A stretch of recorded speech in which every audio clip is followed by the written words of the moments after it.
انسان کو اللہ تعالیٰ نے ہمہ وقت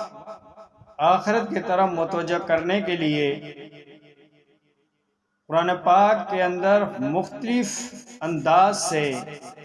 انسان کو سمجھایا ہے، لیکن ایک مقام کہ جب انسان اپنی عمر کے اس سٹیج کو پہنچ جائے، حتی اذا بلغ 40 سنہ، جب 40 سال کی عمر کو پہنچ جائے تو قرآن کہتا ہے کہ اب انسان کو چاہیے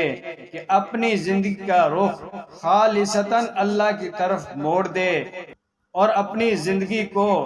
آخرت کی تیاری میں لگا لے۔ حدیث پاک کے اندر آتا ہے کہ سرکار دو عالم صلی اللہ تعالی وسلم نے ارشاد فرمایا، اذا بلغ الرجل من امتی 60 سنہ، کہ جب میری امت کا کوئی شخص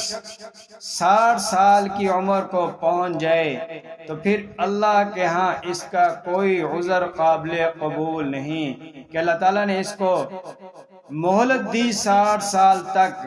اب 60 سال کی عمر تک پہنچنے کے باوجود بھی اگر اس نے اپنی غفلت کی آنکھوں کو بند نہ کیا اور حقیقی آنکھوں کو نہ کھولا تو کل قیامت والے دن یہ آدمی بہت زیادہ خسارے کے اندر ہوگا۔ تو لہٰذا آدمی جب عمر کے اس حصے کو پہنچ جائے اور اللہ تعالیٰ نے اس کو روزگار کے وسائل بھی اچھے مہیا کیا ہوں اور بلا مشقت کے اس کو روزی مل رہی ہو، اس آدمی کو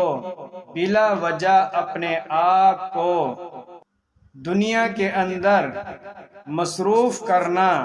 مناسب نہیں ہے، کہ اس آدمی کو چاہیے کہ وہ اپنے زندگی کے ان ایام کو اللہ کی عبادت کے اندر صرف کر دے، تاکہ آخرت کی تیاری بہت اچھے طریقے سے کر لے اور اسے آخرت کے اندر کسی قسم کی شرمندگی کا سامنا نہ ہو۔ 60 سال کی زندگی کا مل جانا یہ اللہ کی طرف سے اس کو بہت بڑا انعام ہے۔